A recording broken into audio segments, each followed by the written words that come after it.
Dewo, Dewo, Dewo is an Igbo Nigerian word that means long life to all of you.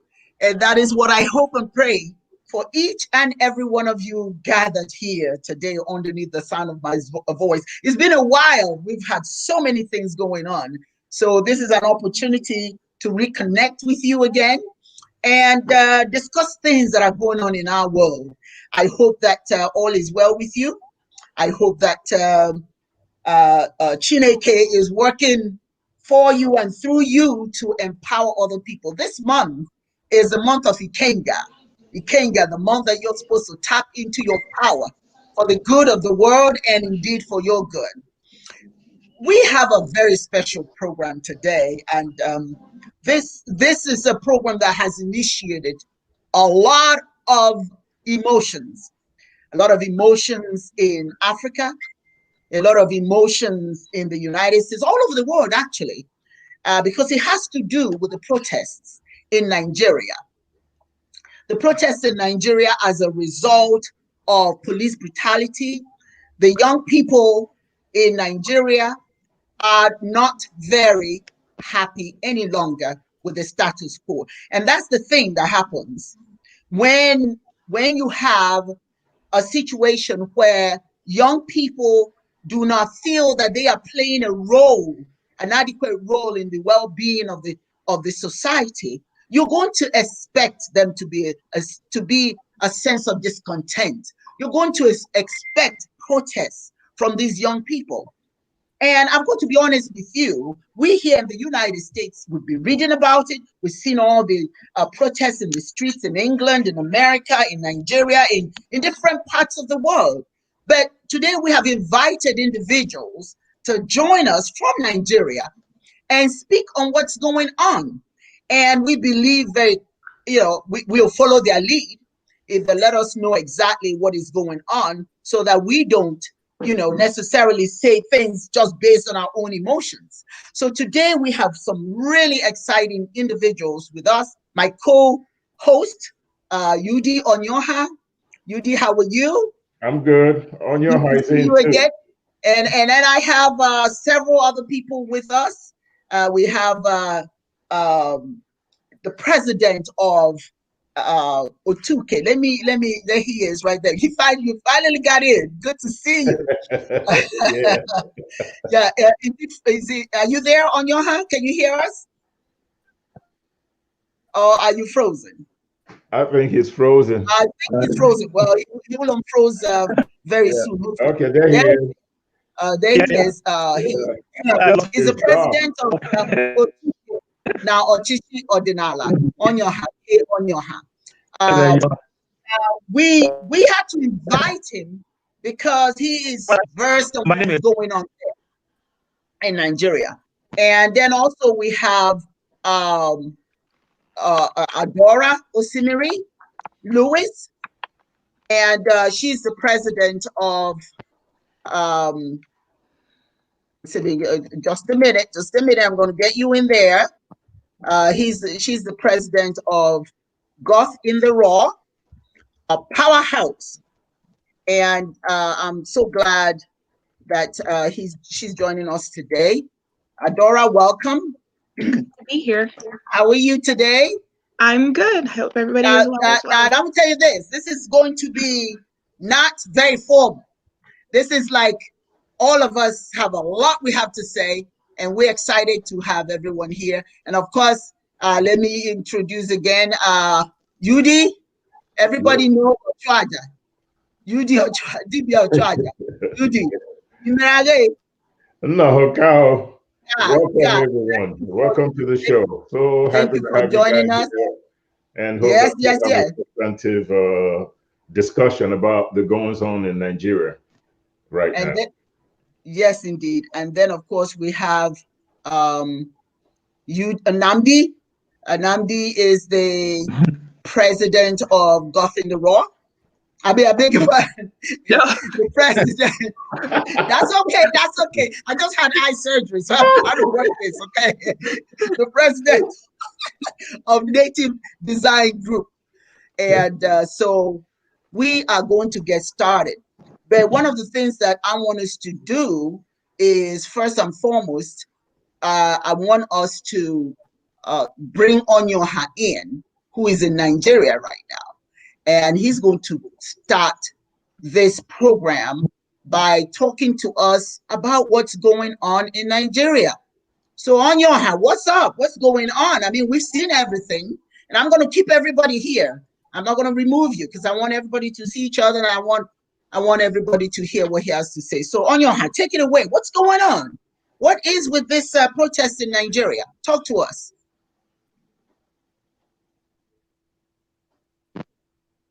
Can you hear us? We can't hear you. Can you hear us, Onyoha? Can you hear us?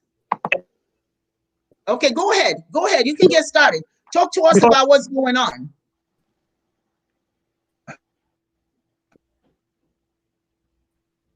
I think that we're having some challenges with his video.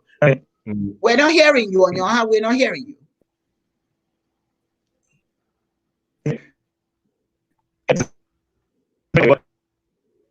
Okay. Okay.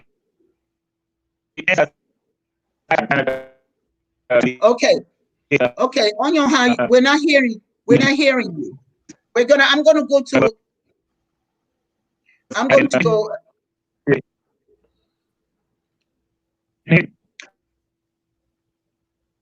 Okay, I've muted his mic.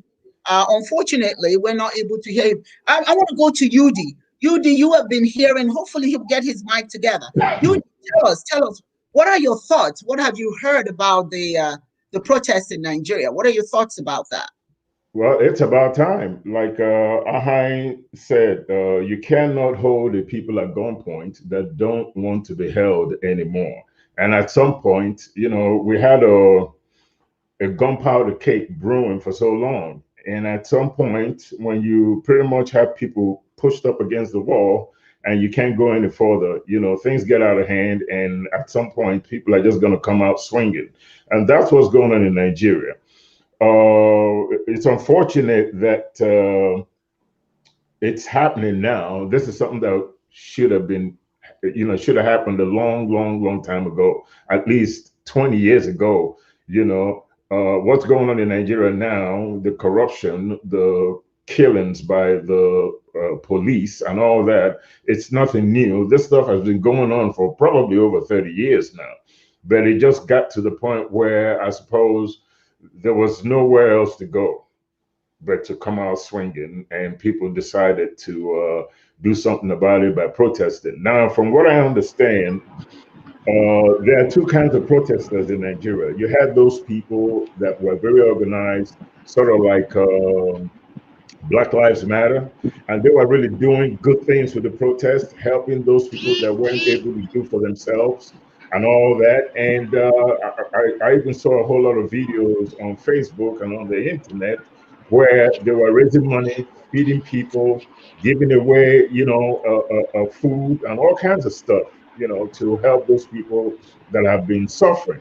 But unfortunately, the corrupt officials in Nigeria, those in government, decided to organize, you know, rebel rousers to go out there and try to break up these peaceful protests, and then blame those people involved in peaceful protests as the ones that are causing, you know, some of the damage and killings that you see on TV. So I just think that those in Nigeria, particularly the youth, shouldn't give up.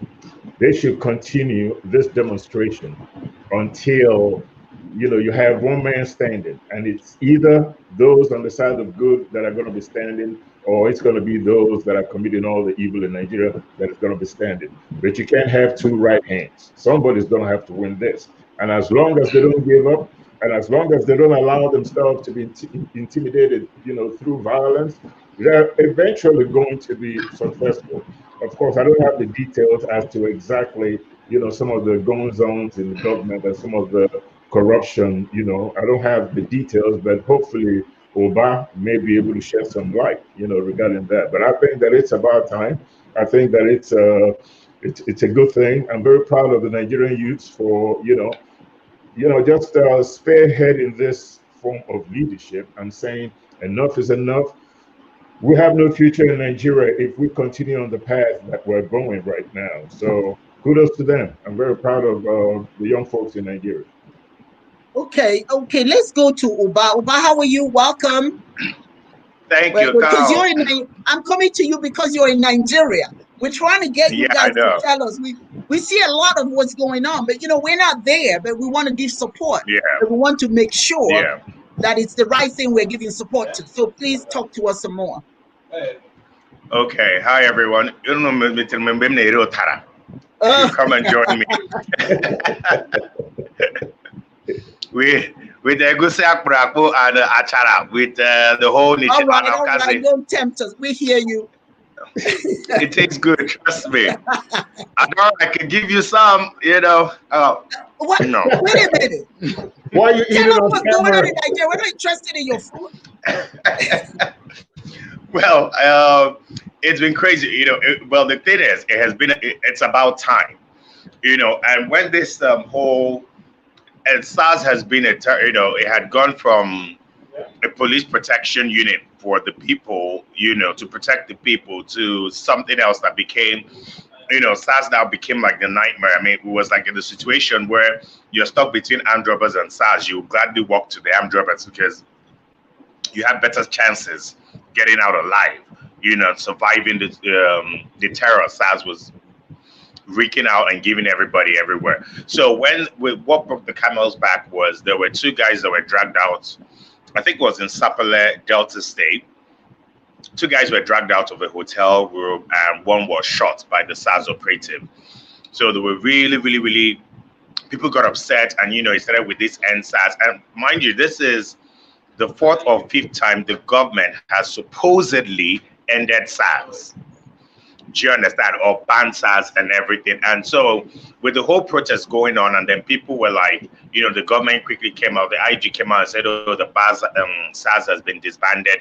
Then all of a sudden they formed a new one, SWAT. People were no longer buying into that. And then, it was like, that was what just broke the straw that broke the camel's back. Excuse me. And next thing, it went from end SARS to end bad governance. And, people the youths were just tired. And when we're talking about youths, we're not talking about people in their 40s or whatever. We're talking about teenagers, people from 18, 19 till 30s, where you now have people in their late 30s and 40s that are now forming some kind of leadership for them, leading them on into the protest. And, a kind of government was even formed around this because, had this female feminist coalition that was now organizing, they're making sure food, water, everything, treatment for those who got injured, everything was being organized. Everybody was taken care of, and there was accountability, so people now saw, and even after the protests, initially before the shootings that happened at Lekki, after the protest, you find this, they have they organize people, they clean after them. So they leave the place and you find out that it's like nobody passed through here. No dirt, no nothing. And then unfortunately for the government or the things that happened, people were killed at Lekki, which is called the Lekki massacre. And quite a number of people lost their lives. I had a friend who was there, who, in fact, DJ Switch, you can look her up on Instagram. She was there and covered the whole thing live, the shooting, the killings, and all them that, which erupted to the nationwide protest. More or less like a riot. Though there were other protests were going on in other states, but it now got into a riot, and they started, the destruction of things, both government properties and private businesses, banks, and all that stuff. People were just tired, and there's so much hunger in the land. People were looking for an excuse to just get angry because they have been in this position for so long. They've been oppressed, they've been suppressed, they've been treated badly. The basic amenities that are due to the people are not given. And if you remember correctly, during the COVID time, they had food was supposed to be distributed to people. I don't know if you're following what's going on right now. Yeah. Most of this food were just locked up in warehouses. No food was going to anybody. These government folks were just keeping these things for themselves, or whoever they felt they were keeping it for. And so the aim of the whole thing was defeated. So these things were there, and then it got to no one. I mean, you had warehouses as big as 600 by 1,000 feet. Massive square meters, sorry, massive.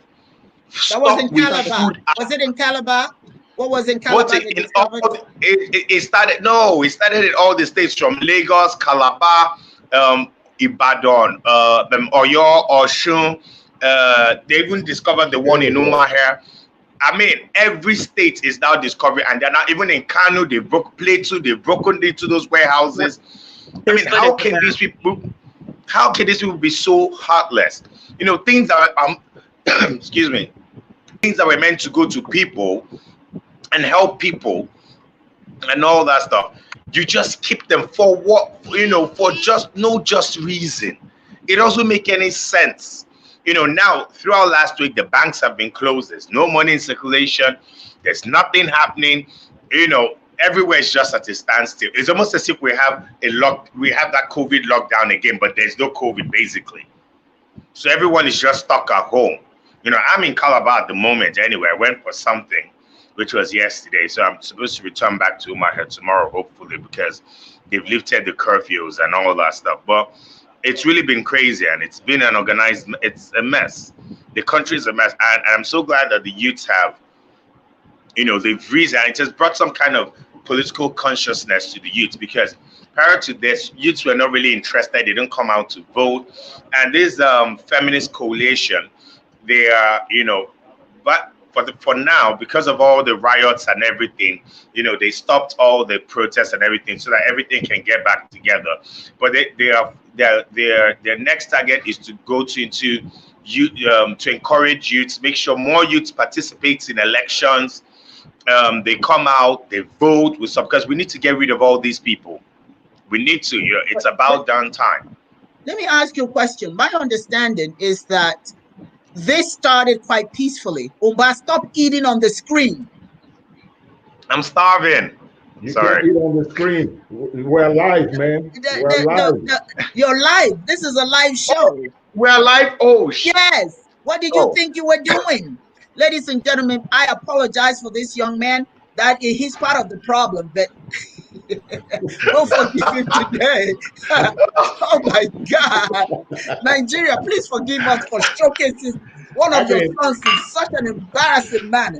Oh my God. I didn't even know here talking about this was live. Oh my goodness. Oh my God. Oh my God. Okay, but we forgive you. Now you know we're live. Here's one of the things that, you know, because this is a serious matter.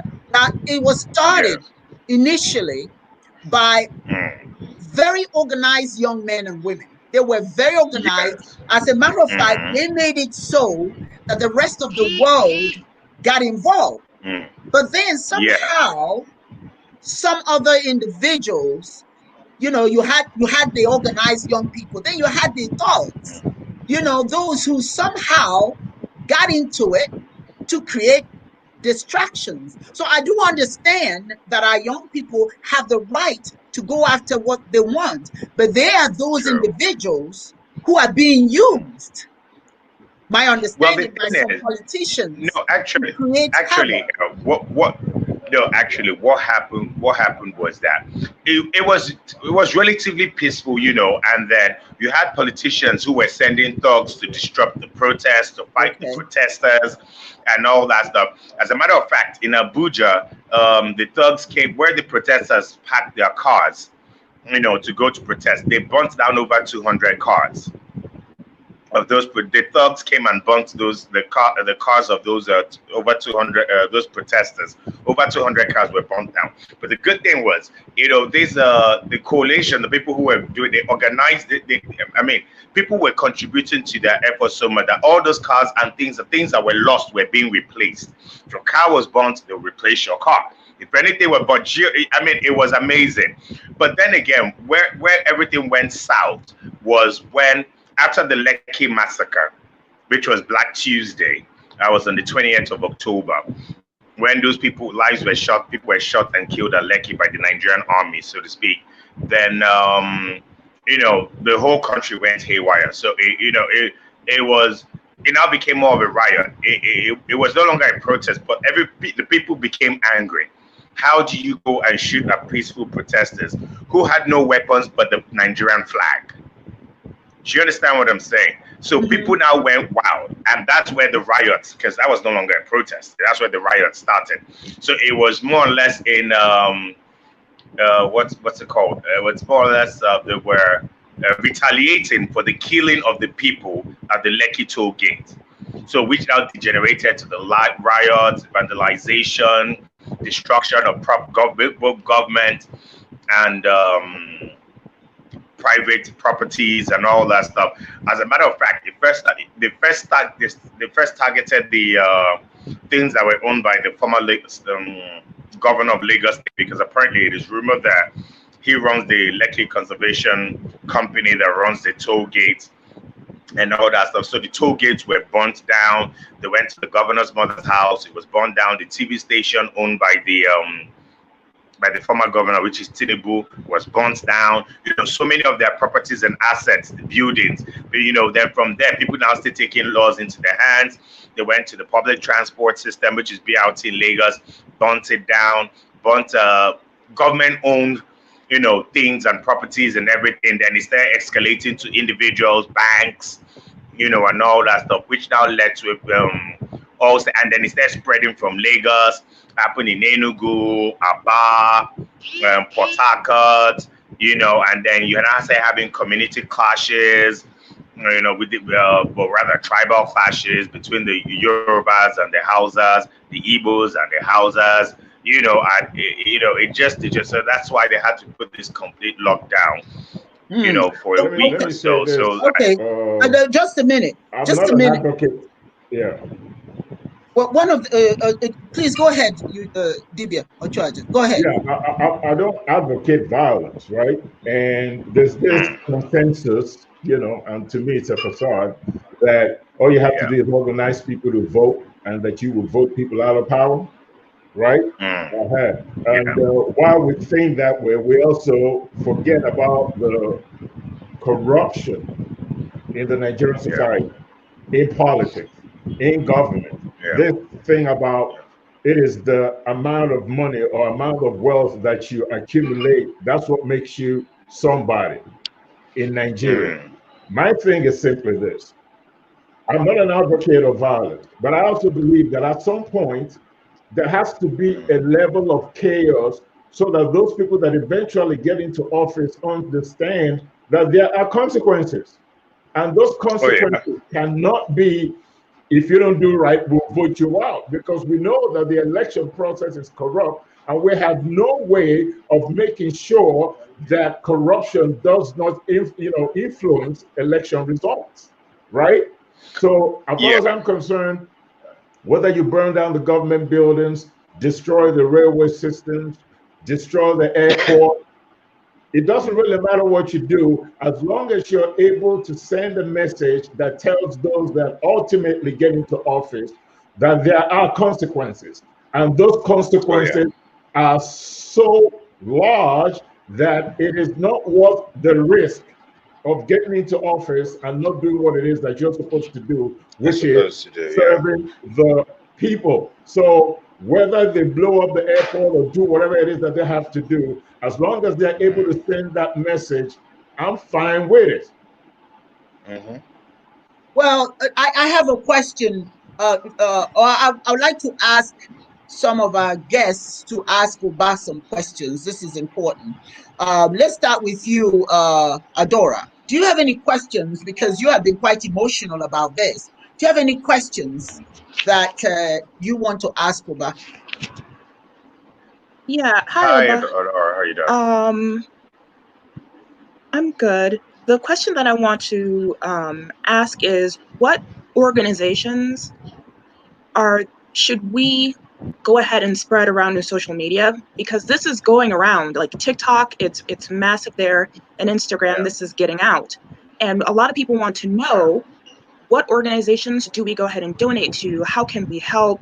I have been making it quite clear that everybody who's Black Lives Matter, you can't just signal out here and just be in the United States. You have to show that same type of effort and care and empathy and anger that we back in Nigeria or back on the homeland, you guys were marching as well when this was happening here. It needs to be that same thing for everybody who's Black Lives Matter. It's all Black Lives Matter, not just ones in the United States, not just ones in England. So what I want to know is what organizations, legitimate organizations, do you have a list of that you can share that I myself should try and use my influence to go ahead and spread the word and get people to go ahead and donate to? Yeah. I know the organization that was actually organizing it properly, that ran it's called Feminist Coalition 2020. You can look them up. It's called or you can look them up and get in touch with them.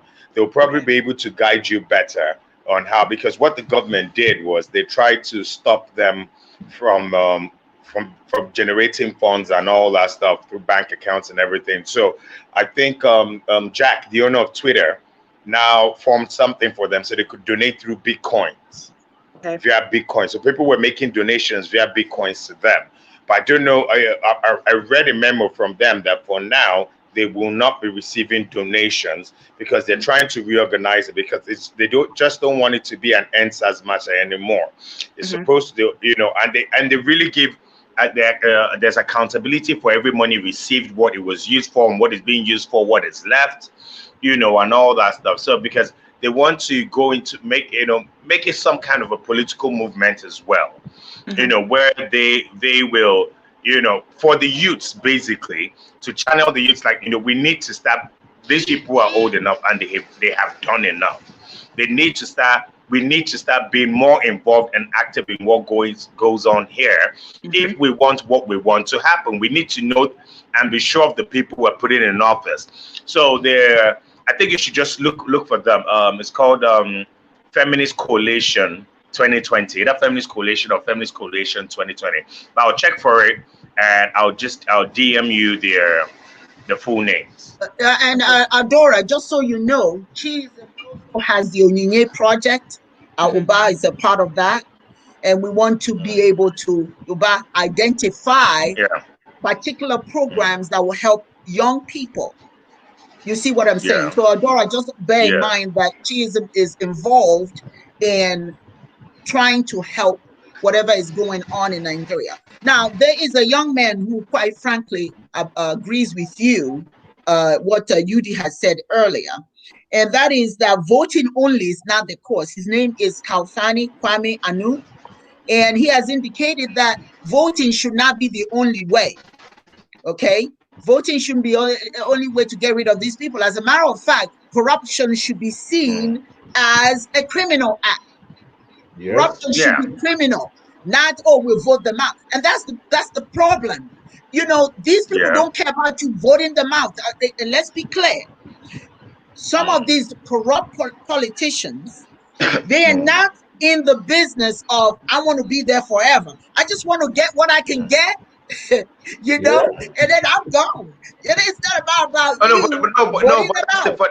that's the wrong impression. That's the wrong impression. Nigerian politicians there's actually a very difficult surgery, which, hello? Who's that? Hello? Oh, sorry, I had an incoming call. So there's a very oh crap. Okay. Somebody else has joined us at this. Oh, okay. Yeah, there's a very what's it called? Would I call it a disease, or you can't separate Nigerian politicians from their chairs. Once they get in, they don't want to leave, and they will do anything to go back. It's like, but you mean to tell me at this point?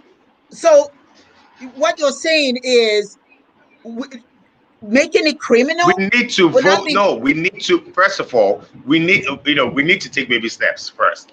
We need to get these people out. First and foremost, we need to vote them out. They need to be gone from the system.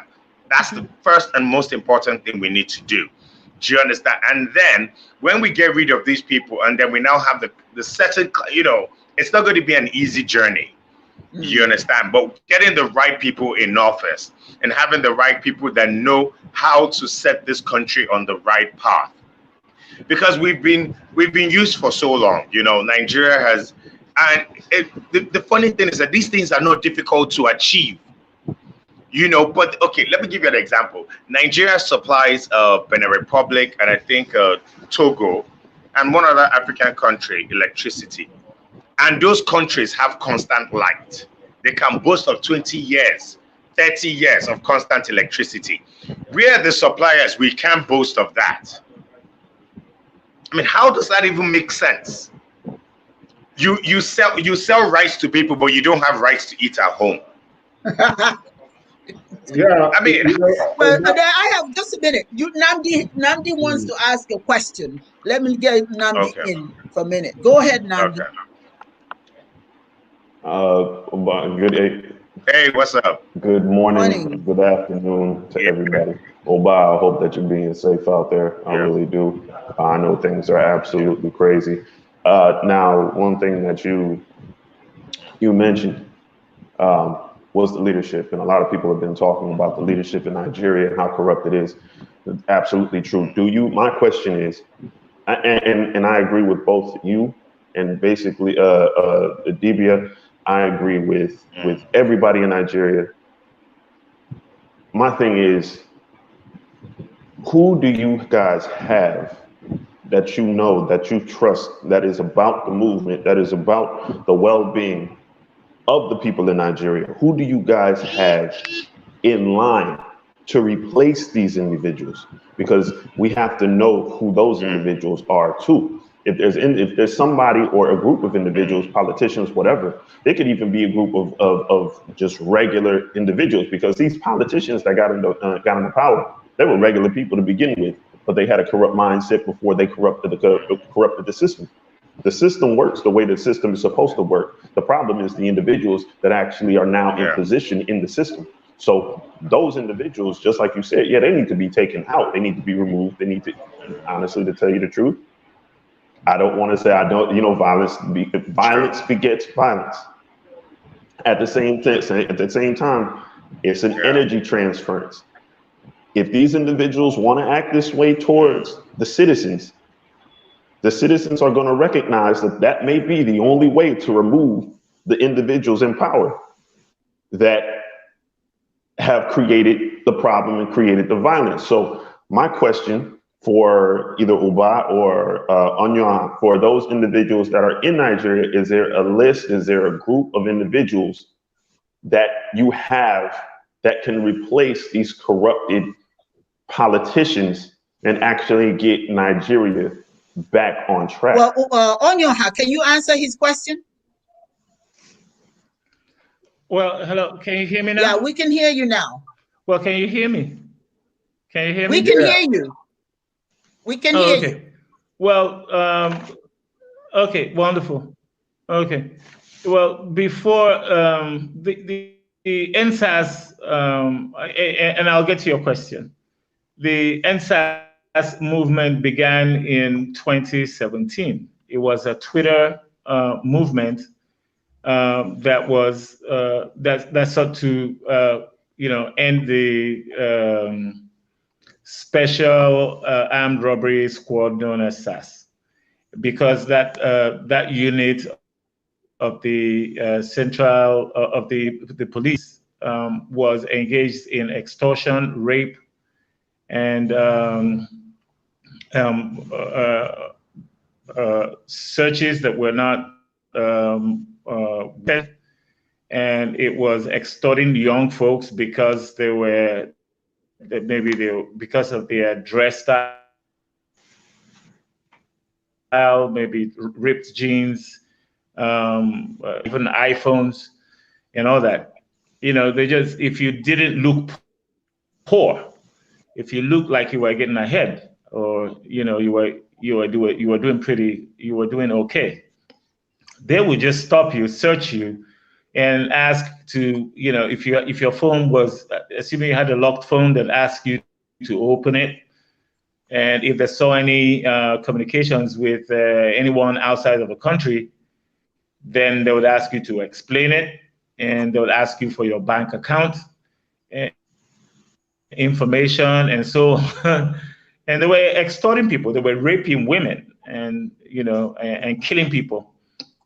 I think in 2018 or thereabout, there was a Nigerian football player based in Europe that was killed by this same SAS unit.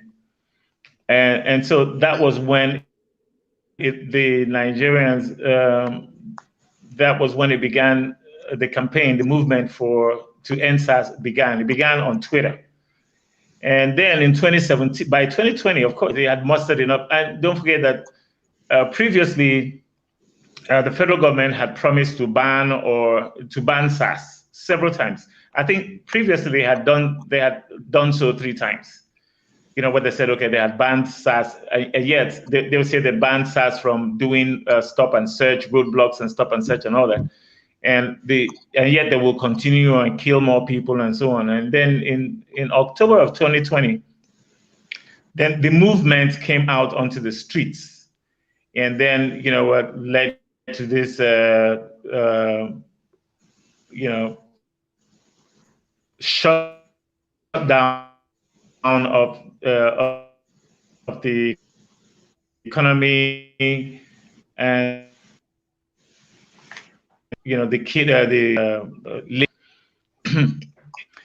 where they're going to go now. Well, the federal government doesn't really have any credibility with the young folks, because while they claim that they have heard the young folks, they continue to try to shut them down with even more police brutality.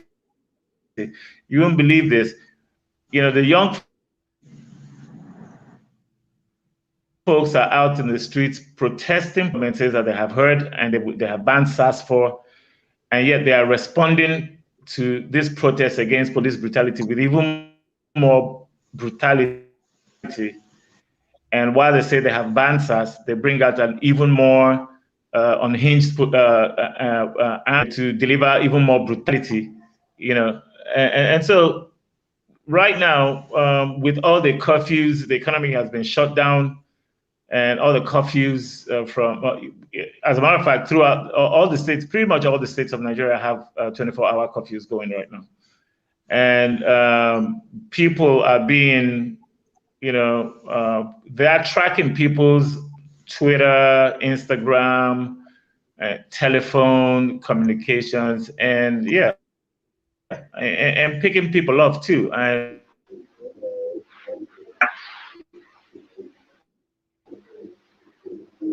what happened to Onyoha? He just went away. I don't know. He'll come back. I just want to say this, just to kind of I can't really answer Nnamdi's question, but I just have to try to put things in historical context. During World War II,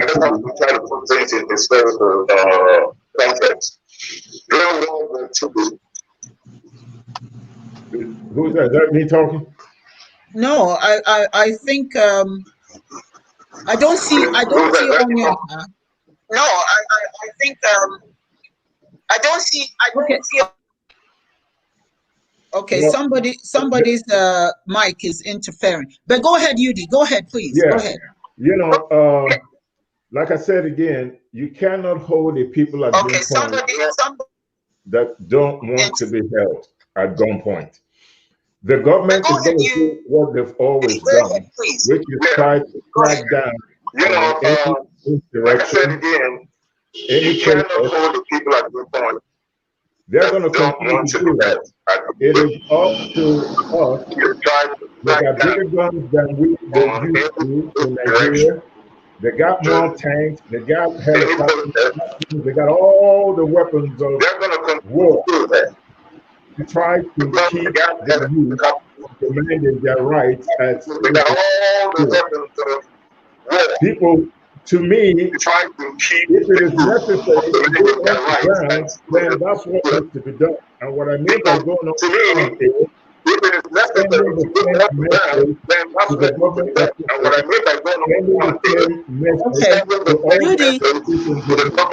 we're having some technical challenges here. Okay. I'm sure that all of you can pick up. There's somebody's mic that's interfering. So I'm not sure who that is, but you can hear the echo. Can't you hear the echo? Yeah, I can. Yeah, I'm not sure where that's going. Now it seems like it has stopped. Oh. But somebody was interfering. So I do want to apologize to everyone for that. And UD, please continue with what you were saying. Okay. I think I'm still hearing the same thing, but somebody's mic. I think I'm still hearing the same thing. Hold on a second. I'm going to mute everybody's mic. Okay, until you have to speak.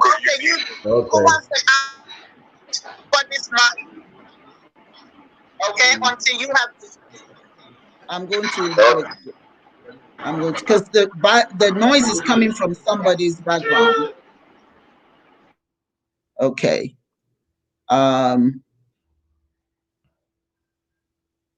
Okay, UD, can you hear me? Yeah, I could hear you. Okay, now you can talk. Yeah. I've muted everyone. When they're ready to speak, then I'll have them speak. Go ahead. Okay. So what I'm saying is, they're going to have crackdowns because these people in power in Nigeria don't want to keep their cash flow from, the money from coming to them. There are people that make money, become wealthy based on the misery of the rest of the population, particularly mortgaging the future of the youth of Nigeria. Like Obama mentioned earlier, we supply electricity to Togo, to Dahomey, maybe Ghana and a host of West African countries, but we can't even have electricity in Nigeria for 1 hour, right? The people that deliberately destroyed power grids in Nigeria just so they could sell more generators and make money.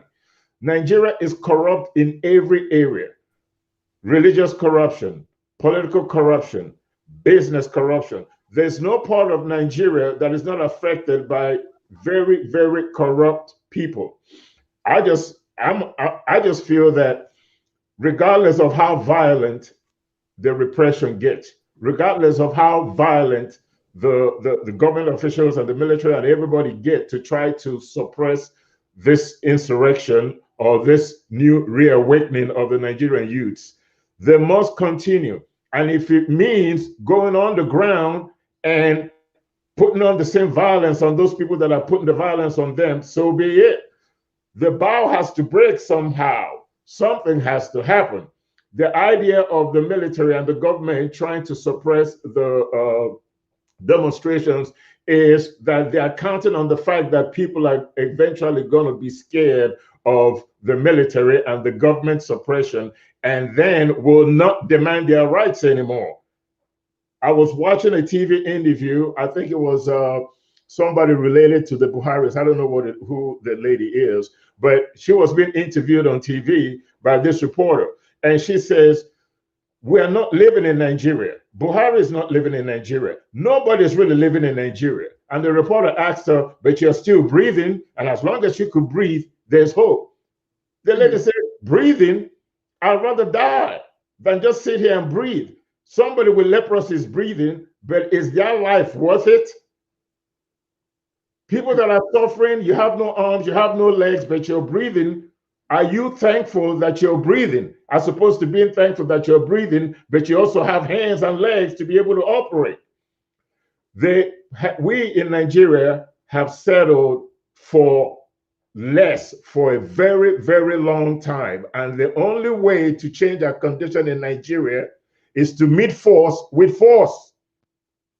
Well, let me say one thing. I want to again apologize to everyone watching because of the trying to work with the people from Nigeria, and then people here. It's been quite difficult in terms of the technology. So if you see some people coming in and then disappearing, it's because they are really trying very hard to connect with us here. So for those of you who continue to try, thank you so very much. And we have with us, thank you, Yudi, powerful powerful statement. I want to give everybody a chance to speak. I don't have any time limit today, so when we get tired, that's when we stop the program. But we have a royalty with us right now. We have Gweze Chinyere Onyoha is Chinyere Ezana. No.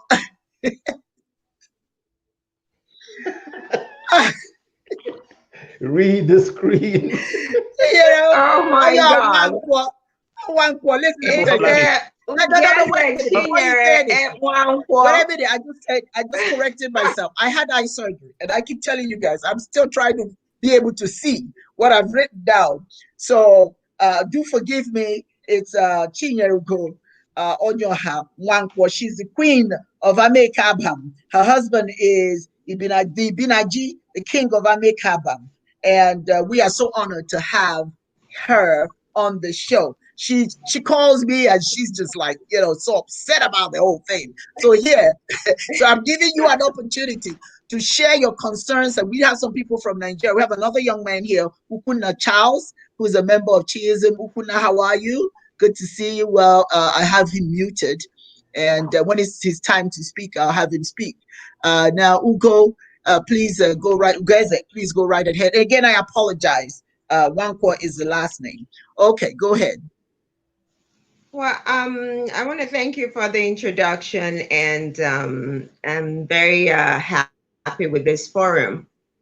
And I am so encouraged about what is happening in Nigeria, but my sadness is that our young children are the ones that are dying over something that we could not fight for them.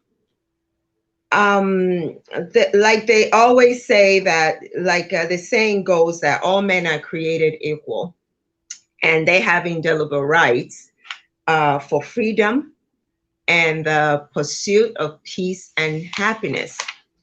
This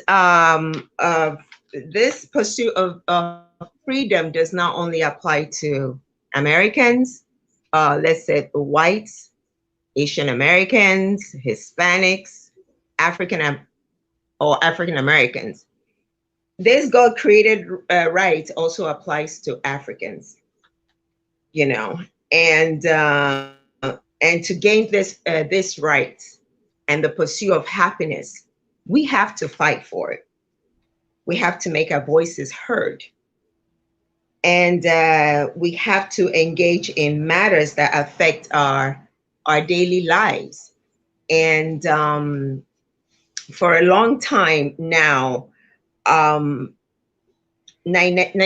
have not been in tune to these rights, but might be, getting in tune to it right now. That is why Nigerians, children, are now fighting against SARS, and the world is hearing it. The world is listening. The world, like here in the United States, all these, the musicians, even the American government has called Nigeria to warn Nigeria, even though it's this administration, but most countries are now calling Nigeria and asking the government not to touch these young protesters that are fighting for their rights against SARS. Even, I believe, was it yesterday or day before yesterday, the Nigerian government the American government met with Nigerian government at the, I think maybe the embassy. I'm not sure where that happened, but it's also in the news here, I believe that this fight is a fight for all of us, a fight for the whole world, And Nigeria, there's a saying that says the loudest voice turns the most heads. And Nigerians are screaming right now. And we cannot stop screaming. We as Nigerians also here in diaspora have to scream as loud as the Nigerians, as the young people that are fighting. I heard about this. I just heard about, I heard there was something happening in Nigeria, and I wasn't sure the extent of it. But I heard about it recently, and it really, I was very angry. But I was also encouraged the fact that maybe Nigerians we are waking up right now. We are waking up, and we are fighting for the Nigerian children are fighting for their future. And because they have all this technology and everything, they are able, to reach far more, make reach the world more because of their technology and all that, which is, very encouraging. It's something that Nigerians, we can't stop.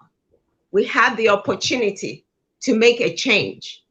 This SARS organization, I don't know too much about what's going on, and I'm trying to read up more about it.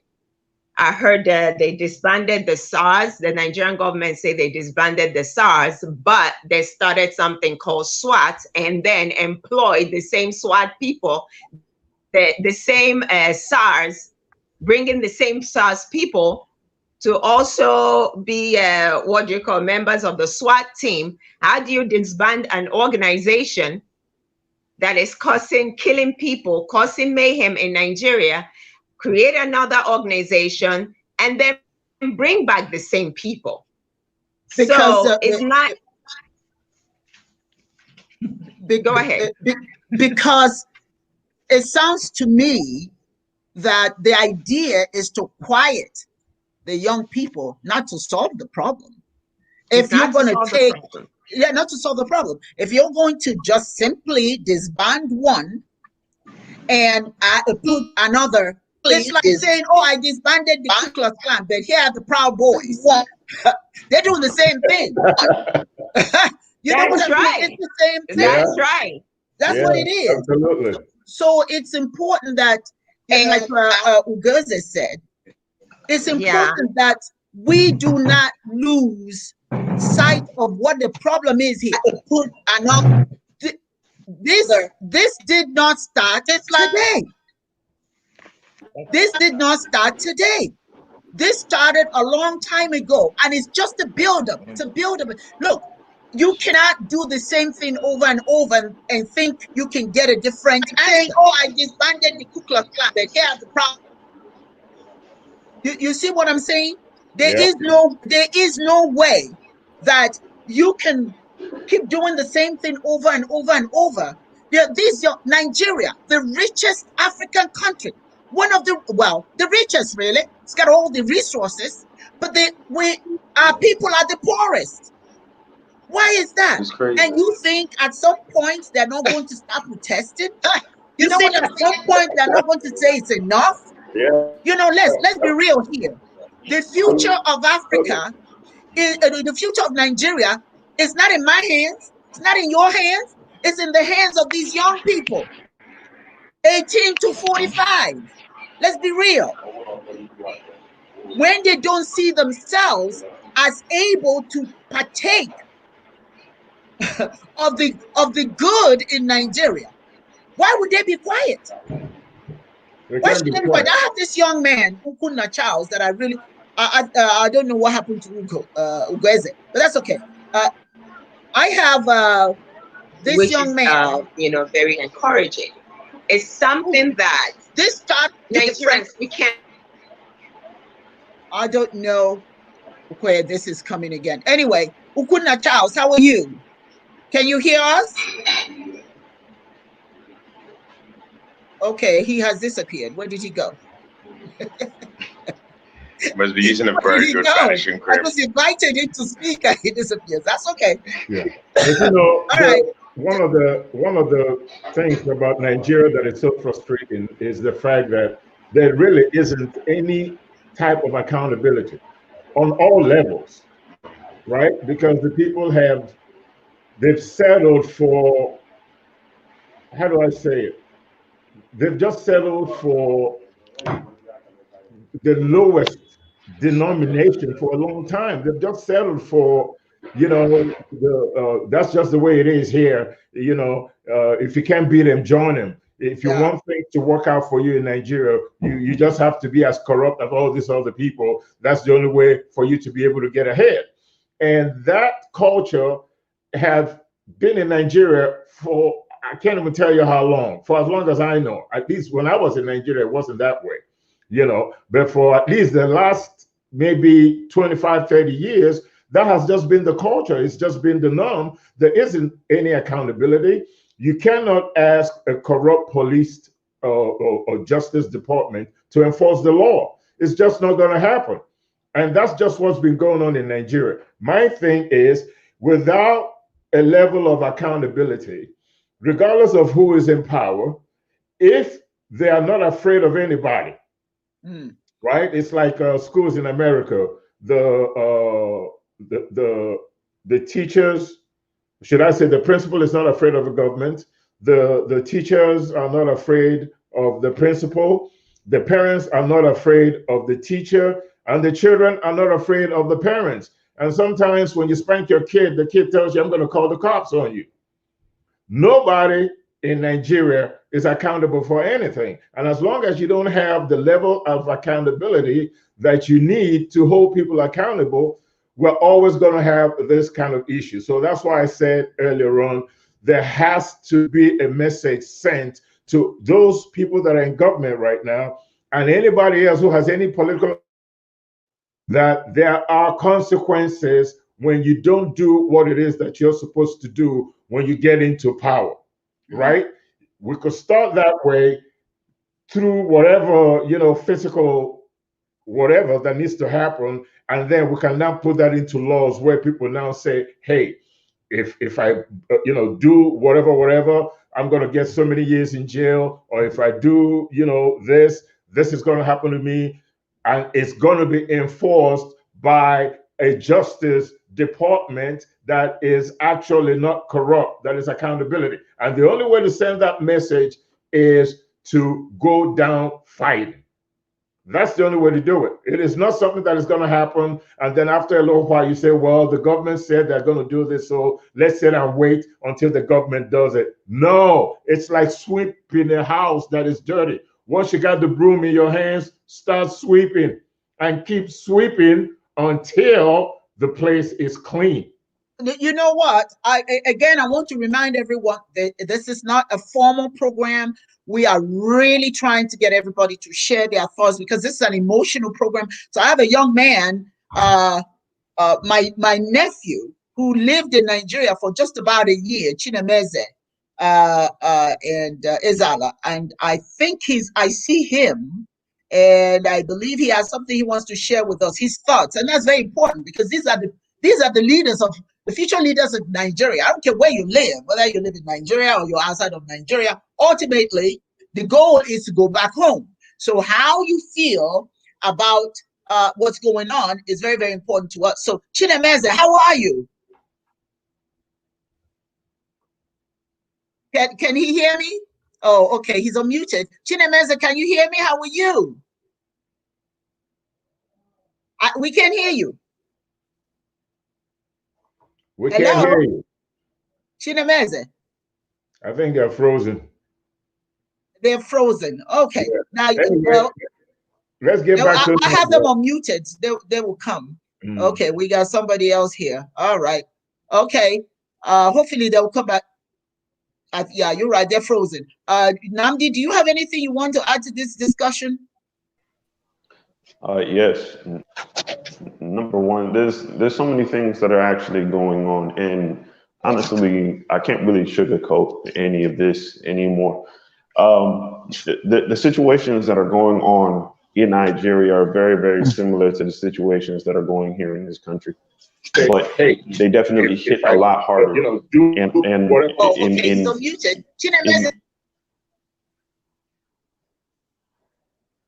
I think we're still getting feedback that's coming in, but there's a lot of things that are hitting home for me that I'm beginning to witness, not only here in this country, but that's happening back home in Nigeria. And just like you said, We wish to actually go back home, because I believe the things that happen here, we don't want to just get comfortable, but we want to be able to take the knowledge and the wherewithal and even the spirit of what we've learned here in the States and take it back.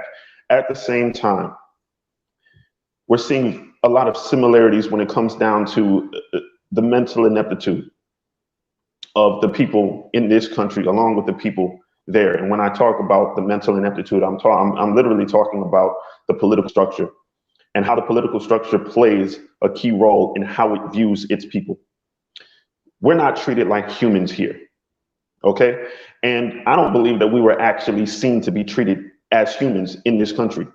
Yes, this is a melting pot. The United States is a melting pot. At the same time, we're still fighting for our rights to even be considered human.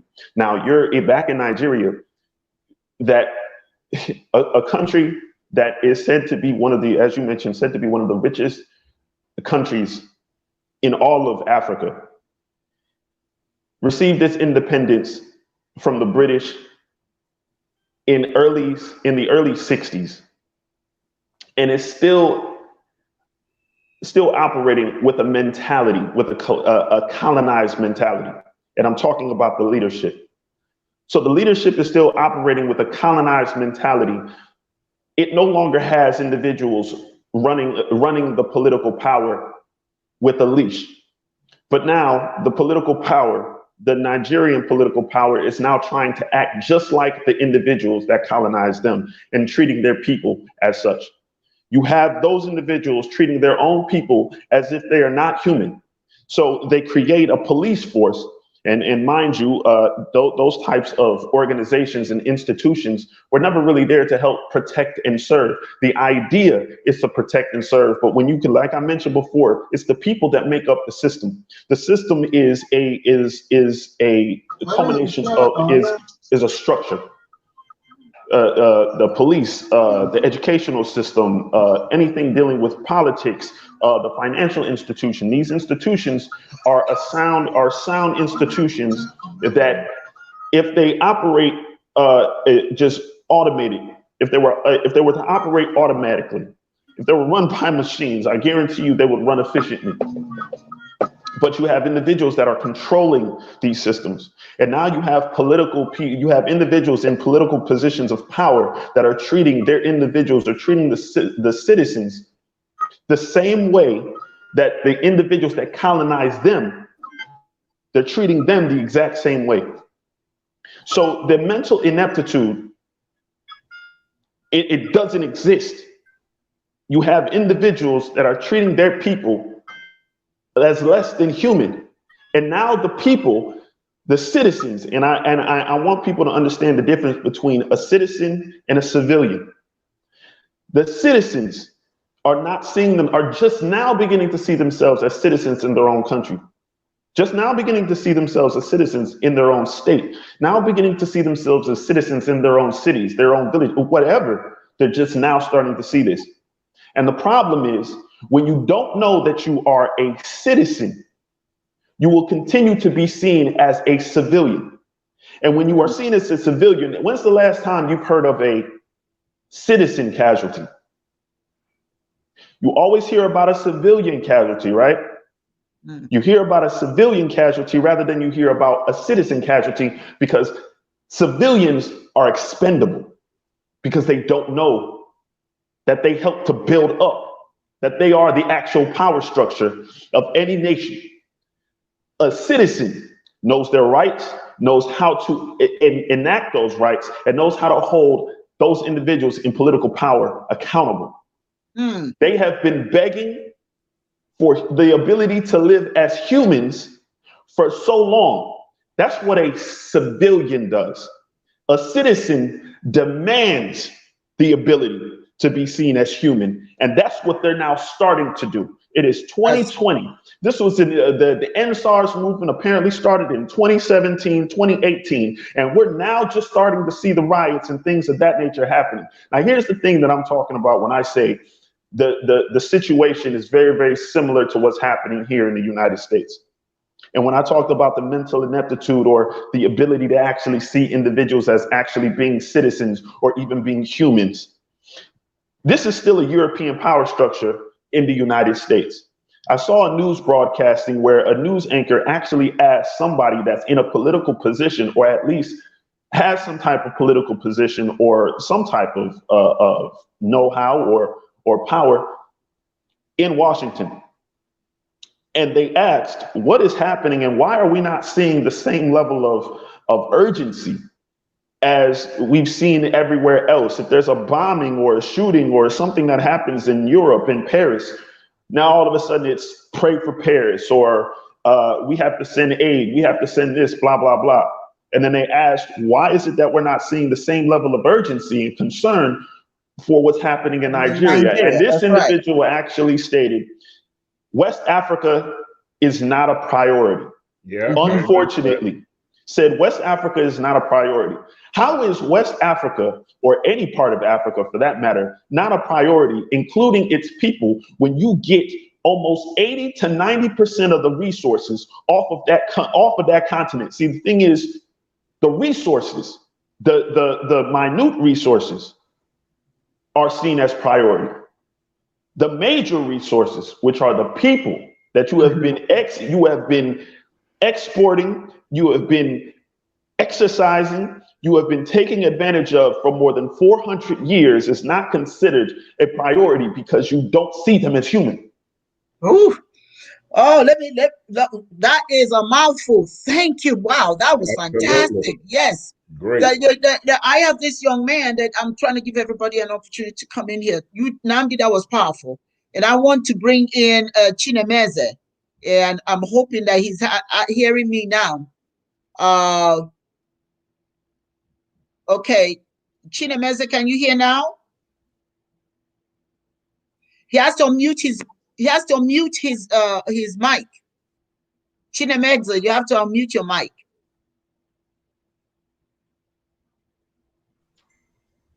Okay.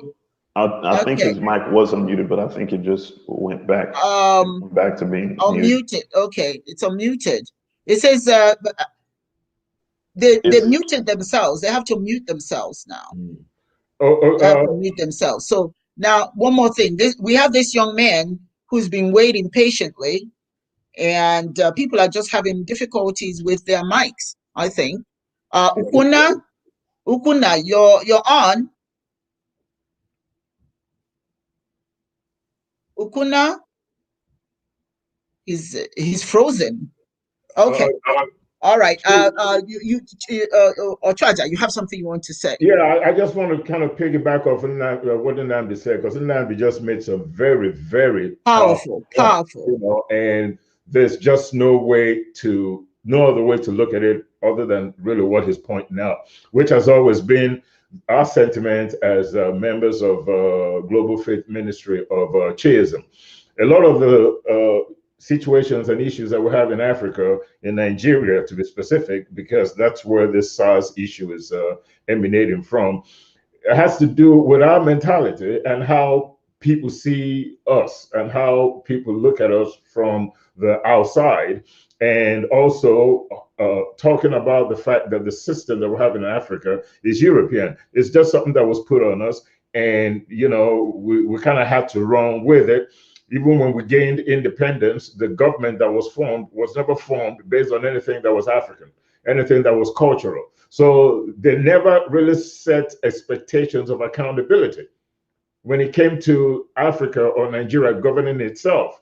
And apart from the initial leaders of Africa back in the 60s and through the 70s, we haven't really had any Pan-African leaders. Leaders in Africa that have a Pan-African mindset. Leaders in Africa that think about the community first before they think about themselves, right?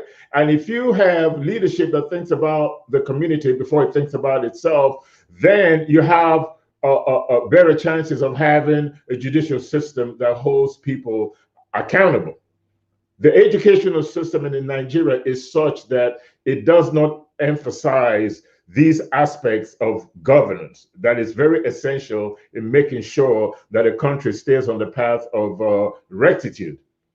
Africa in general has been going downhill. And except for countries like perhaps Rwanda, Senegal, and Ghana, there's really no other country in Africa that I know that is on any kind of upward trajectory because of the fact that its judicial system cannot seem to hold its the government officials accountable, and thereby reducing the level of corruption that you have in Nigeria or in any other African country, so that we can maybe be able to do something or create an environment where the youth of Africa can be able to aspire to leadership and build these respective countries, because the future belongs to the youth. Corruption in Africa is not just about government corruption. There's also a toll on the African mind when it comes to religion. And I'm talking about Islam and Christianism, and how these two ideologies, particularly Christianism in Nigeria, take advantage of the misery of the population. When you tell people that they don't have to worry about their suffrage in the world today, that all they have to do is aspire to go into heaven, that's where they enjoy the land of milk and honey and all that kind of stuff. Heaven is not here on earth. Heaven is somewhere else. When you have people that are governed spiritually that way, it is almost next to impossible to create an environment where people are able to aspire to create an environment in the world today that serves them positively. And that's one of the things in Nigeria and in all of Africa that we really need to address. And lastly, Black Lives Matter. Black Lives Matter in Africa too. We just can't be talking about what Europeans or people are doing to us as Africans outside the motherland, and then in the motherland treat our own people even worse than the outside world is treating us. The outside world doesn't care, and as long as we're in chaos and they're able to get to our resources as easily as they possibly can, why would they want to change anything? Why would they want to help us change our condition?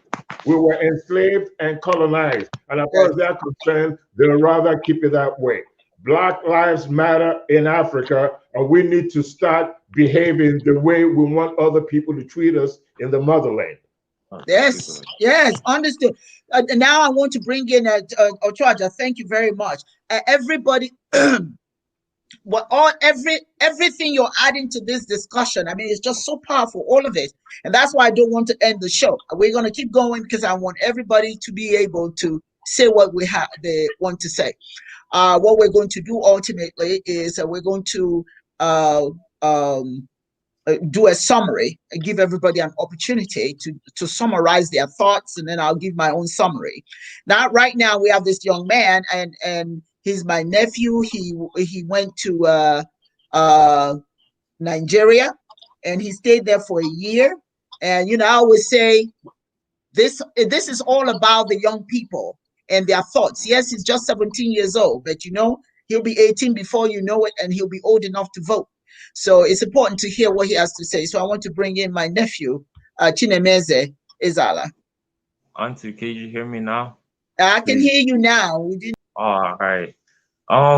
Wow. So I didn't even know this was going on this morning. Like, I didn't even have time to prepare my thoughts or anything, but at least I have some level of idea what I want to say. And I think, honestly, I think before we could even start repairing anything with the systems in Nigeria, I think it all comes down to how we interact with other tribes and all this tribalism that's going on. Because literally, we see other tribes as inferior to us. As Igbos, we think Yoruba man is a coward, and then the Hausa man is a poor man. But honestly, we're supposed to be seeing each other as equals. Before we could even unite to come together and stop the corruption going on in Nigeria, we have to learn how to interact with each other, and we have to learn to know that we're the same people because we all share the same skin color. So how it's these tribes that we still have today that are, how do I put it, that are still creating this divide to keep us away from each other. That's really what the politicians are doing. They're keeping these tribal systems to keep us separated. Now, historically, yeah, it's important that we identify our previous tribes and our history and our ancestry. But today is the modern world. I mean, tribes don't really matter today. Do you get me? You know, and it's wow. I'm kind of. It's okay. It's okay, baby. It's okay. We understand. I mean, I'm just as unraveled as you are I this love morning. that. But what you're saying, it's powerful. What you're saying, yes, tribalism is killing us. But I want you to tell me what you think about, because what's going on right now, my dear, is the fact that a lot of these young people are fighting so many things. Initially, they started with stars, but it has gone into some other things. So one of the things you're talking about is tribalism. That could be a part of the problem we're having. Okay. Yeah. What do you think about some of the other problems? Like, well, you're too young probably to understand this, but when a senator, now I'm just going to ask you that particular question. When a senator retires, the government continues to pay him. In other words, the money that's supposed to be used for the community goes in the pocket of people who are no longer working. But they are being paid a lot of, millions of naira a month, even after they've retired. As a young person, what are your thoughts on that? Well, it's classic corruption. I honestly understand, and I really think that a lot of these people we put into power shouldn't be over the age of 50, because then they're thought to get that leaves me out, doesn't it? Yeah, because around 40, around after your 40s, I guess that's when like a human being's mind is more self-centered. They don't open their mind to new ideas. So I honestly think that we should be allowing politicians or anybody who wants to get into a political position to be of the ages from 20 to 40 something. Because honestly, I don't really understand how we have people who are 60, 70 still running for office when we all know that, a human's brain starts to decline around, I don't know, 68, 57, okay, I think it's time to get this young man off this show. Because this is insulting the rest not to be rude or anything, but it's a known fact, and it's just if you see today, a lot of these politicians that are running our countries now, they're the main roots of our problems now. Look at Donald Trump and all these other presidents who have created these issues. It really comes down to the younger person, because the younger person is open. Well, today, now, the younger people are more open-minded to new issues. Like, all right, personally, like, we have our own like ideology and idealistic like ideas and stuff, like how we view other people. And like, let's say a gay person, all right, this is a trending topic, gay people, right? Now, honestly, we're always so our thoughts are always like around their sexuality. We're always worried about them, but we don't have time to worry about other things. Do you get me? Yeah, we can hear you. So we don't have time to think about other things. Where was I going with this? I'm so like, I'm just kind of like anxious, Listen, don't be anxious. Listen, we asked you to come here and share your thoughts as a 17-year-old, and we appreciate what you have shared. And I'll be honest with you, this is one thing he has said. We laughed about it, but truthfully, I don't know about the great part of it, but I think, very honestly, that young people should be given the opportunity to sit at the table. The elders have a lot to offer, but so do the young. One hand washes the other. We should be reciprocating. The energy, the enthusiasm of young people is very, very important in governance, because they bring to the table things that will benefit like 10 years from now, where a lot of us elders, we think in terms of what's going on. I said a lot of us, not all of us, certainly, but we think in terms of what's going on right now. But these young people are thinking, what do we put in place so that 10, 20 years from now, we continue to do well? So I received that message. Thank you, my darling. What you have shared is really well worth it. Now, I want to bring back this young man. I've tried to get him several times and he's not here. But Oba, I have a question for Oba. Thank you. Don't go away. You need to hear some more. Chinemeze, I may call you back again. I want to bring Oba right now because I have a question. I did ask Chinemeze, which quite frankly, I didn't really expect him to have the answer. The political office holders, Oba, part of the problem that a lot of Nigerians are protesting is that the money that should be used to help the community, the society, is going into the pockets of retirees. What are your thoughts on that?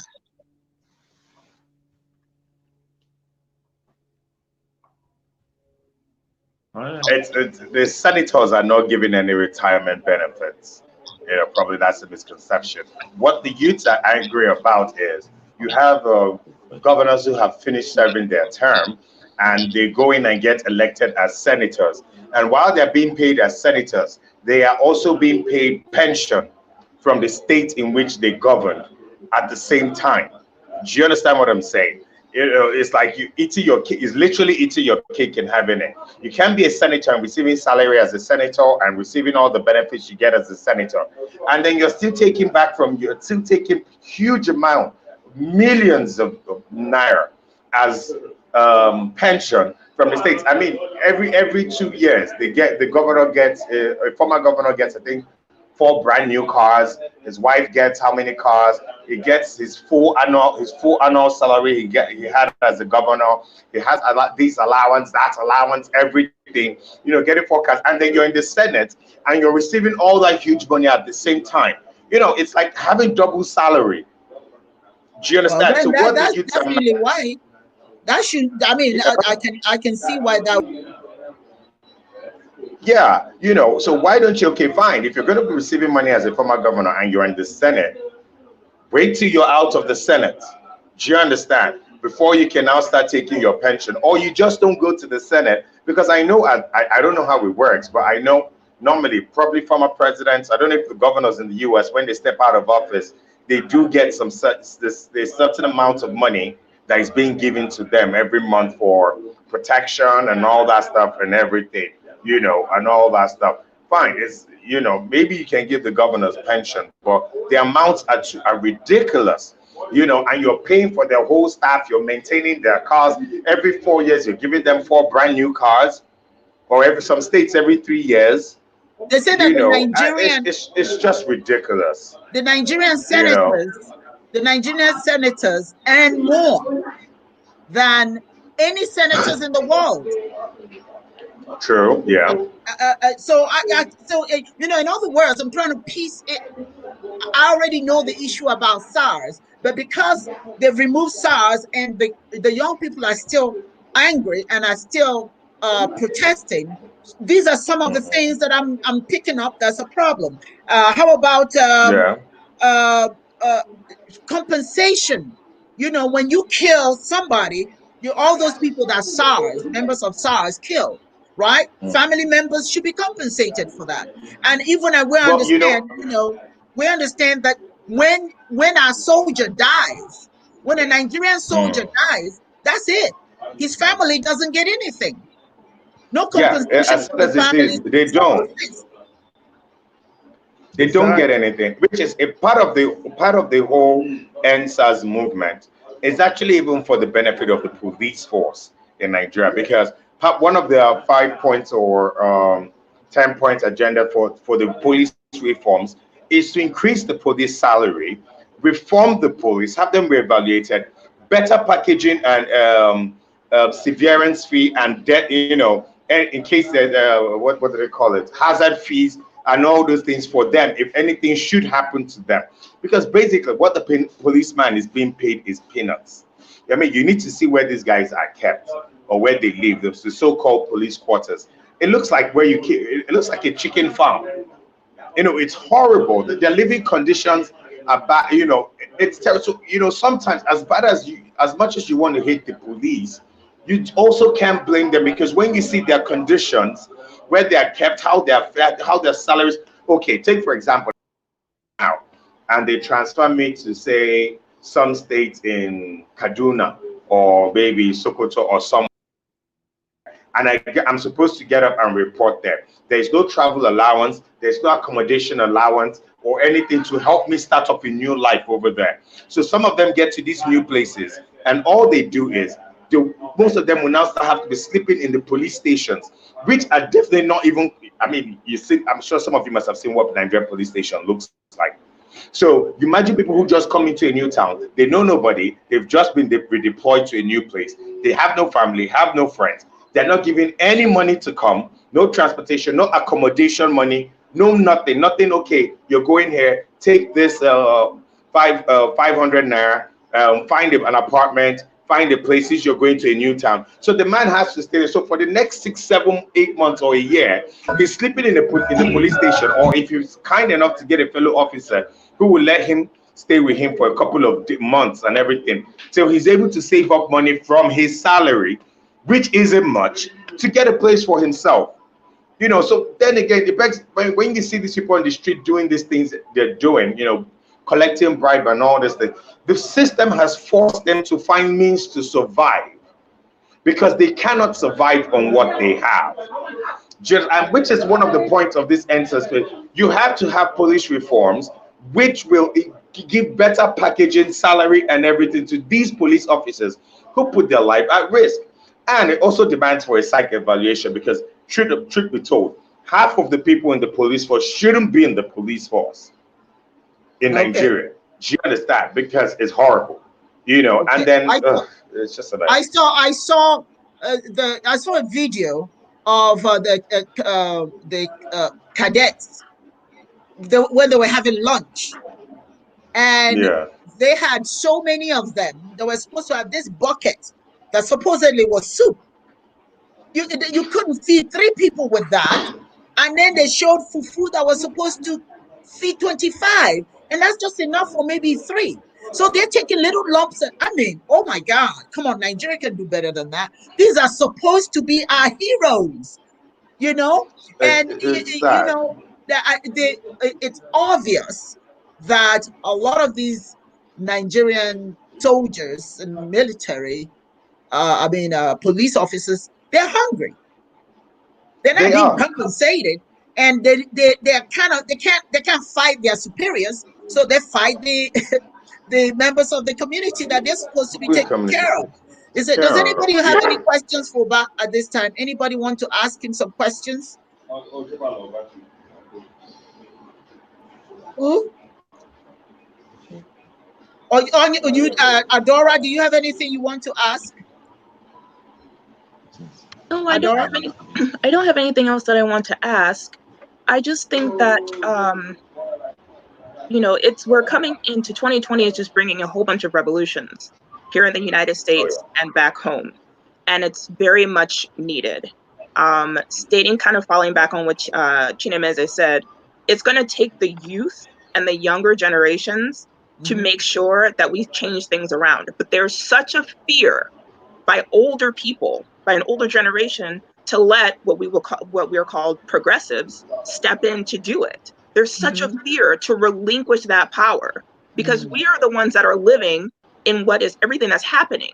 You may pass, we're the ones that have to deal with the ramifications, and our children have to deal with the ramifications. So, I mean, it's something that, like Obayu said, there's baby steps to getting things to get to where they need to be. One of the things that I noticed that is promising is, even with, for example, I'm hoping Biden wins, okay?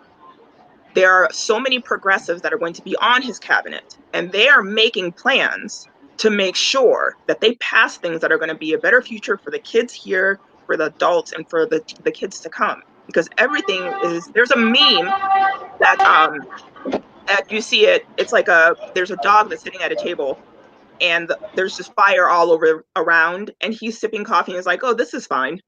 that's how the world is going, because that's how, unfortunately, some people are just letting it pass over. Everything that's going with Black Lives Matter here, everything that's going on with SARS and the protests over in Nigeria. It killed me to see the massacre. And I'm spreading as much awareness and trying to see what on my end that I can do. I want for more of our people here, Nigerian Americans, Nigerians living here in America, to open up their mouths, to back this, to start to speak up. And people around the world need to show just as much anger. It's getting press, but it's getting so-so press. I saw the CNN report where they said that we're not a priority. And my jaw just dropped. Right then and there, they're telling you how they feel about us and what they see. So we can't be depending sometimes on other people. It takes us to gather ourselves together, to do whatever we need to do to make sure that we change things. And corrupt government is right there at the helm. And it's going to just take us to really say, it's going to be hard. It's going to be very tough. But we have to make sure that we do everything that we possibly can. But the government is the root. And then also, like he's saying, with tribal issues, there's always that, comparison, or, your Yoruba, your Hausa, if you're Igbo, you're attacking each other. For what? A lot of this is implanted from colonization. And unfortunately, for some reason, we are stuck in it, when other cultures that have also been colonized have gone back to finding who they are and their roots and gathering themselves up and going forward. Not every government is perfect. Country is perfect, but there has to be where we have, it's not having a wake-up call, because that's what we're doing right now, but it really does stem with the government. That's really, really the big thing. Corruption is at the forefront here. And on that note, thank you so much, Adora. I want to say to all of you, let me apologize again, because we've had such difficult. We had a lot of people from Nigeria. They're coming in and out. They want to be a part of this discussion, but because of the network issue, it has been a problem for them. So at this point, I'm going to ask each one of you to summarize. I mean, there was so much we could have covered, but not enough time. But if there are some things that we did not cover and it's of importance to you, and you just want to make your little comment and in summation, in summary, please go right ahead and do it. And I would like to start with UD. There's a song that goes like this: no matter where you come from, as long as you're a black man, you're an African. I think the artist's name is Peter Tosh, Jamaican reggae artist. Nigeria's problem is a problem of the black world. If we have things not going right in Haiti, Jamaica, Ghana, South Africa, Senegal, Nigeria, African Americans in the United States, Black folks in Europe, wherever we are, anything that happens in any one of our communities should be a concern to every single one of us. When somebody outside of our own cultural or racial persuasion sees us, unless you open your mouth and introduce yourself or say something, they will never know you're Jamaican or you're Nigerian or you're African American or you're British. They have no clue. What affects every black man and woman anywhere in the world should be a concern to every black man and woman anywhere in the world. Nobody's going to save us but ourselves. We have to have a Pan-African mindset and put African culture and spiritual tenets ahead of the game. Every human system is a product of religion. What you see happening in Africa, particularly in Africa, is usually spearheaded by the idea of a corrupt mind that is not African-centered. We're either Muslim, we're either Christians, we don't want to face it, we shy away from it, we don't want to talk about it, because we don't want to upset anybody, but everybody is upsetting us. For us to have the kind of mindset that we need in leadership, we have to pay attention to our culture, to our spirituality.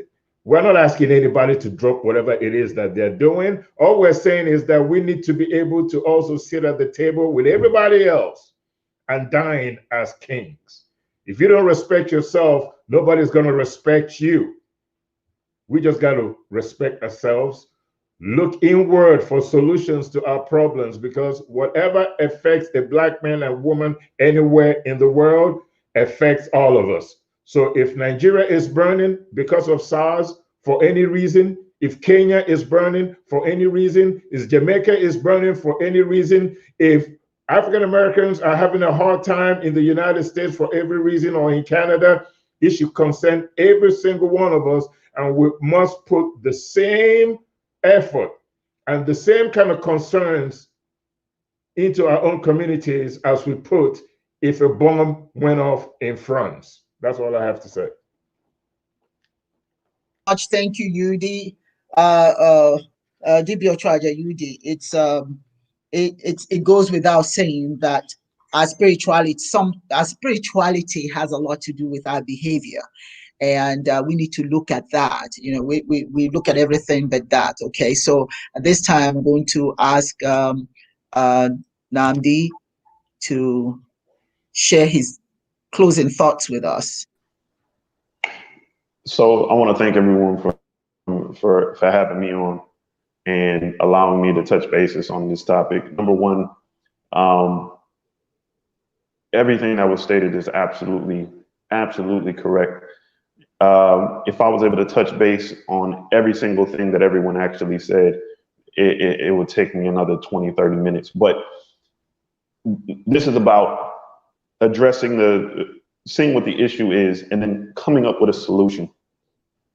And in this present moment, just like Oba in Nigeria said, we have to get the politicians out. But just like he was talking about the mentality of the police that are creating these issues, before you put a badge on, you're a citizen or you're a human. So before they put the badges on, number one, they're not being seen as human themselves. So if you're not seen as human yourself and you don't have the resources to actually feed your family and do these things that come along with actually being a human, especially when you're given a position, you're going to take full advantage of that position and you're going to assert your power in order to get what it is that you want, because you haven't been given it due to the lack of care from the politicians. The money that could actually go towards the resources necessary to provide everything that the citizens are worried about and complaining about, the politicians have the money to be able to give that. SARS, the issues in SARS wouldn't exist if the politicians were doing what they were supposed to when it comes down to recognizing that even the people that work in those positions are human.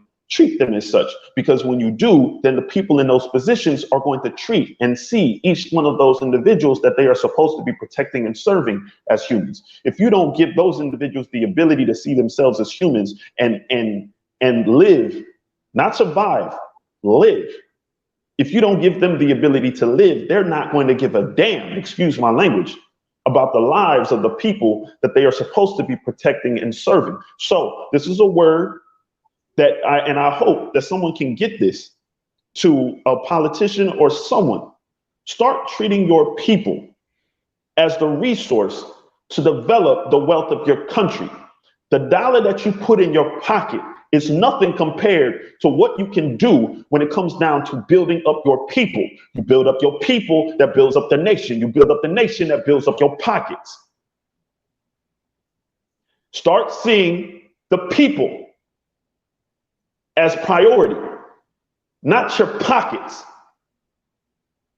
That's all I gotta say.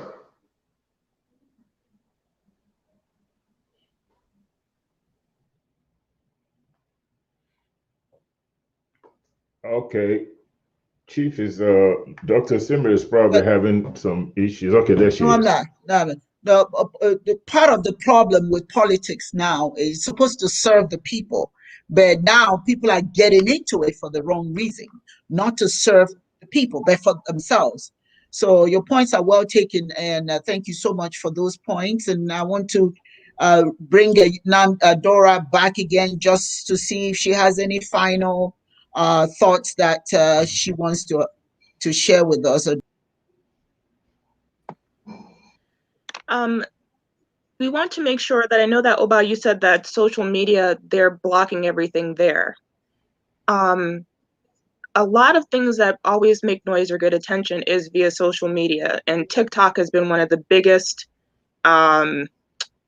avenues, because it gets really shared big time and people can save those videos.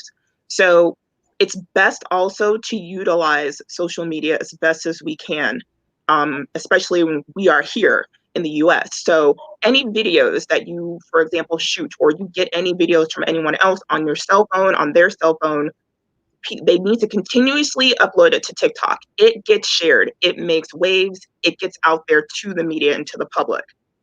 And we just, I think there needs to be way more attention drawn to this. I concur with everything that Nambi had said. I agree with everything that everyone has said today. It really is going to take us backing us to help us get out of this. We need to support each other. We need to make sure that we uplift each other. It's not going to be dependent on anybody else but ourselves. And we need to get rid of those who do not care at all about our well-being. Thank you. Thank you. Well said. Well said. And now I would like to ask Geze to end. This time I want Chinemeze as well to add. Once Geze is done, then I want Chinemeze to be able to say something as well. Chinemeze, are you still with us? Yes, Auntie. Okay, I just want to, I saw the article, not the article, but the video of what Nnamdi had stated before, that somebody was asking how come Nigeria is not, the issue going on in Nigeria is not being addressed or talked about by the news media or the rest of the world like they do to other countries. And also Adora saying that the CNN stated that we were not important. I can remember when Black Lives Matter, when Black Lives Matter started at first, they were regarded as not important. But they kept screaming, they kept fighting, they kept protesting. And now Black Lives Matter is now like in every political stream in the United States. And that is what we are supposed to do in Nigeria.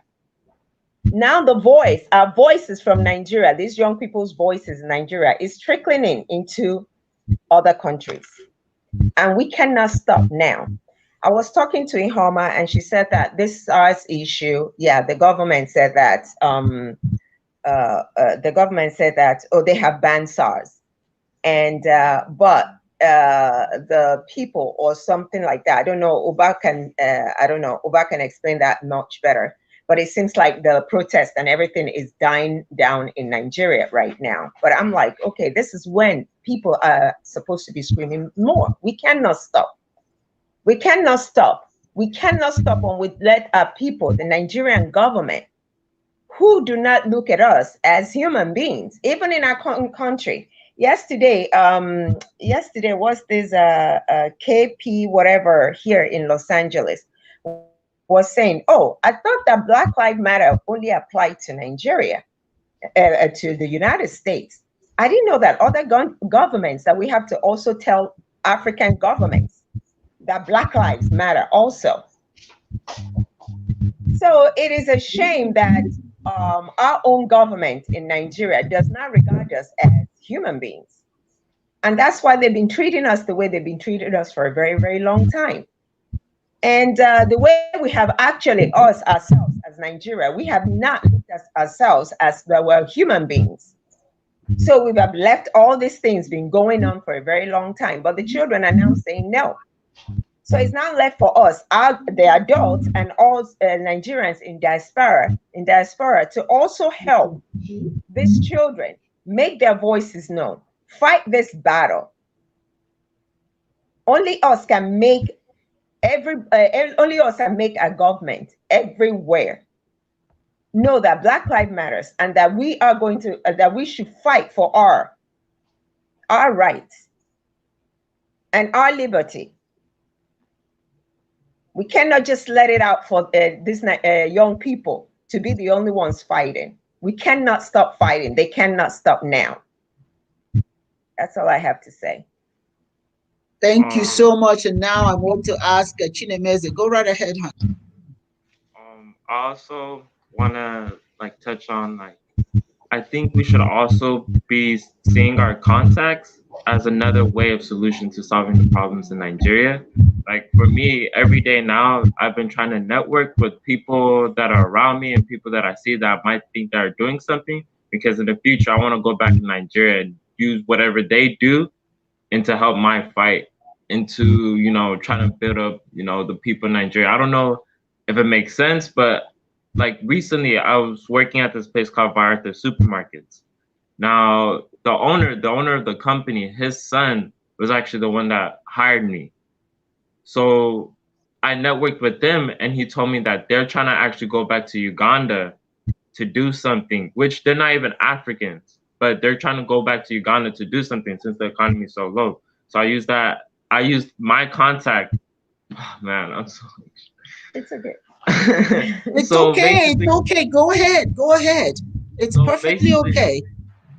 So basically, like, I want to use that into how I can get into trying to solve a little bit of issues in Nigeria myself in the future. That's why every day I try to do so, get in school to do that. So I also think that us as people, we should also be using our contacts and other people that we know around us that are actually doing something to help solve problems in Nigeria, and not just think that it's only to us as people that we have to solve it ourselves. Because there's also other people around us that are in big positions that can help us push our agendas forward. I don't know if that makes sense. I have a question that's to Oba, because I have a question to Oba, because they are the ones that are there in Nigeria. They are the ones that have more information and they're the ones fighting the fight. What is it that they in Nigeria would like to see us here in the United States or in diaspora do to help them in this cause? Can you hear me? Yeah, we can hear you. Yes, Oba, go ahead. Okay. Please respond. Well, basically, right now, what this course is publicity, basically, because the thing is, like, I don't know what the government did with Facebook and everything, and Facebook started blocking a lot of Nigerian people's accounts in Nigeria and flagging most of the information. The pictures were sending of the massacre as false, which was why Nigerians had to, because this, you know, you made the mention of the protests and everything going down. No, it's not. Twitter is wild. I mean, Nigerians are one of the if the Nigerians are one of the top Twitter users. If anybody knows that, as a Twitter is all over the place with this whole protesting and everything. Twitter is where Nigerians really express themselves, bring out issues, attack, spread everything, and the aggression for the protest on Twitter is real. As a matter of fact, it was Twitter that built up this whole momentum. You know, where everything. So basically, what we need is publicity, people's voices added to this thing. Let it get out there. Let it keep resounding. Let people keep sharing. Let people keep just, you know, I mean, singing it as a song till everybody's just tired of hearing it. Like, okay, already. You know, what do you want us to do? You know, that kind of thing. So because the whole thing right now is like the youths are really awoken, and yeah, 2023 it looks like it's very far, but with what is going on right now, I don't see the same force running Nigeria anymore come 2023, because the youths are ready. Do you understand? But first of all, sorry, I'm not trying to echo what Chinemeze said, but first of all, the youths are saying they don't want anyone older than Nigeria anymore. So anybody in fact, as a matter of fact, they're just pegging it at 50. Once you're over 50, you cannot be, they don't want you in office, or rather running the country. And because we need it's not like I have anything against old people and everything, you know, and all and that. But the thing is, younger people seem to know more. They're more in touch with the reality of times. I mean, we have a president who thinks he's still East and West Germany. How are we going to progress? The president of the Federal Republic of Nigeria thinks it's still East and West Germany. I mean, that's just to tell you how wrong everything is. You know, these people are not in touch with reality. They do not even understand nothing. You know, so it's really been frustrating. It's been hellish. It's been a very hard time to be a Nigerian, but it's been one of the proudest moments in my life to ever say I'm a Nigerian, to see how the youths, these young people, are able to organize themselves, carry out these protests. The government officials have tried to bribe them and buy them, and they cannot be bought. You know, so we're seeing a new generation that, I mean, and if these people take over, do you understand? We'll start having some form of integrity in government. People who actually want to achieve things and do things not just for themselves but for the future generation. Because you hear talk, or you hear people, you hear this young when some of them have been interviewed on Facebook or live or other things. You hear them say things like, "I'm not doing this for myself. I may not enjoy the benefits, but I'm doing this for the future. I'm doing it for my kids, for the kids I will have. So that if they question me, what did I do when things were good, I can say, what you're enjoying right now, we did it." You know, it reminds me of the time when Martin Luther King and the rest were marching, and they were stoned, they were killed, they were arrested, but they kept going on. And look at America today. The blacks can vote. People can, yeah, at least the way it was back then is not the way it is now. It's not like America is perfect, or great for blacks right now. But at least compared to the 60s, 50s, and 60s, there's some level of freedom, So this is what they want out there. They want their voice to be heard. They want people to keep spreading this and spreading it, so that the world will now start looking into these things. And then, I mean, come 2023, these people won't be able. They'll just have to step aside, and let younger and vibrant people take this country forward, because that's what we need right now. And I thank you so much for that. I do want to say something in closing. I want to remind all of us. First of all, let me thank you so very much for joining. I don't know who's somebody's phone is. Let me just kind of at this point mute everyone. There you go. Oh, but that was you making all that noise. I want to thank all of you for being a part of this. We didn't. Yeah, there are certainly lots of individuals in Nigeria who know more than we do here. What we see in America and perhaps in England, wherever else, is what we see on the news media when they choose to talk about it, or what we see on Facebook or WhatsApp or whatever. There are so many avenues that we get information. However, I want to add that it's been a pleasure having some of the people who are actually there. Oba Onyoha was not able to join us. Onyoha was supposed to have joined us, but unfortunately, he was having challenges with his with technology over there in Nigeria. So we invited some of you from Nigeria, and Ukonna Charles, and wanted him to speak because he's a young man, and he keeps trying to join us, but for whatever reason, he's having difficulty being able to speak. So it's unfortunate, but he's been a part of this program and continues to be, and we're glad that he's with us. But the time against us is against us, and I just want to end with this comment. What you seek, so shall you find. You can't talk about anything you want. You want to see the temperature of the water. You have to put your foot. Just a minute, guys.